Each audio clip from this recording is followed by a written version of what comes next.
घूंघटा उठाई ले, चांद देख ले। आइए इसे एक कथा से समझें। सावन महीने के पूर्णिमा का दिन था। संध्या विदा हो चुकी थी। रात्रि अपना पंख धीरे धीरे फैलाती जा रही थी।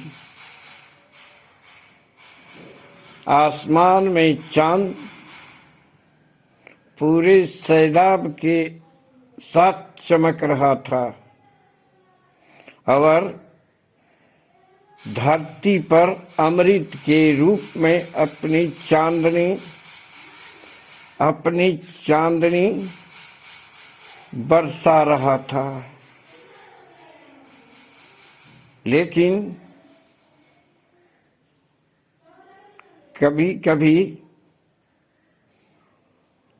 बादलों के छोटे बड़े टुकड़े आते थे और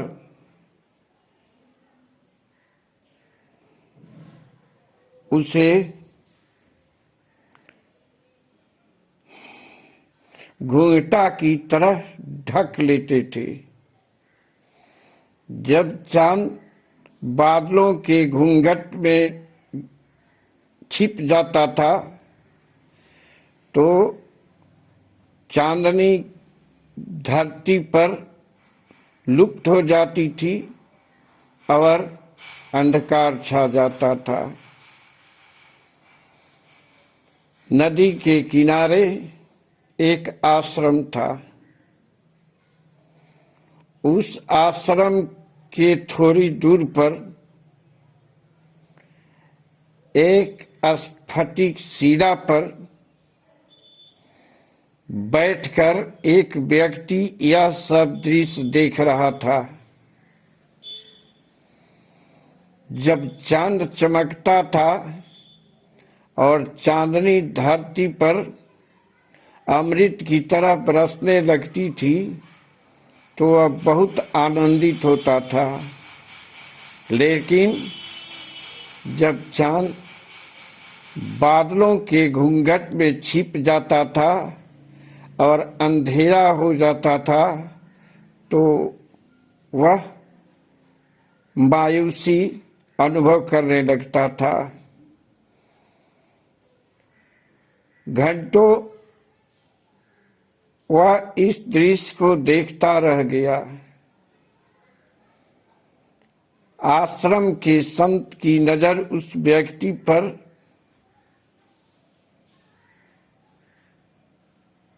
पड़ती रहती थी। अंततः संत उसके पास आए। जब संत उस व्यक्ति के पास आए तो उस व्यक्ति का ध्यान चंद्रमा से हटकर संत पर पड़ा। उसने संत का चरण स्पर्श किया। संत ने उसे आशीर्वाद दिया और उसी शिला पर बैठ गए जिस पर वह व्यक्ति बैठा था और उस व्यक्ति को भी उस शिला पर बैठने के लिए कहा। वह व्यक्ति उस शिला पर बैठ गया। संत ने उस व्यक्ति से कहा, हमारे अंदर भी आसमान की तरह एक बहुत ही खूबसूरत चांद है जो हर समय चमकने का प्रयास करता है, लेकिन हमारे अंदर जो काम, क्रोध, मद, लोभ, अहंकार आदि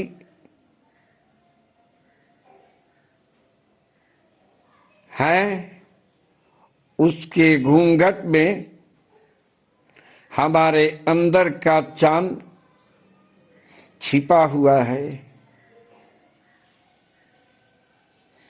संत के बात को वह व्यक्ति नहीं समझ पाया। संत ने उसे दूसरे उदाहरण से समझाया। संत ने आगे कहा, जिस प्रकार नवविवाहित दुल्हन के चांद सा मुखरा देखने के लिए उस पर परे सुंदर मनमोहक रंगीन घूंघट को उठाना पड़ता है,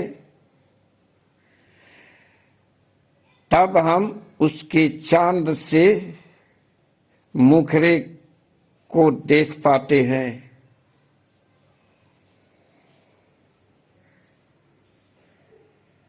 हमारे अंदर जो चांद है उस पर भी काम, क्रोध, मद, लोभ, अहंकार आदि के सुंदर और मनमोहक घूंघटा पड़ा हुआ है, जिसको उठाकर हम अपने चांद को पूर्ण रूप से चमका सकते हैं। यह चांद हमारे अंदर दिन रात चमकते रहता है। इसके चमकने में न तेल लगता है, न बत्ती लगती है, न इसे आग जला सकता है और न चोर ले जा सकता है। यह न तो सड़ता गलता है और न कभी पुराना होता है। जब हम अपने उक्त विकारों रूपी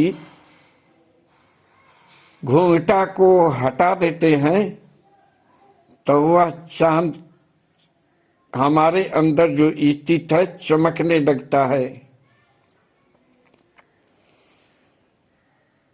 ऐसी स्थिति में हमें अपने चांद को, जो हमारे शरीर रूपी आसमान में स्थित है, चमकने का अवसर प्रदान करना चाहिए।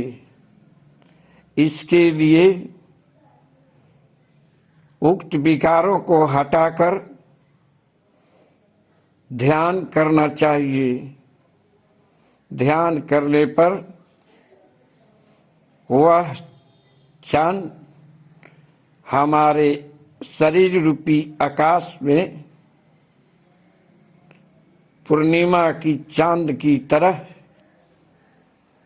चमकने लगेगा। आसमान का चांद आंख मचौनी करता है,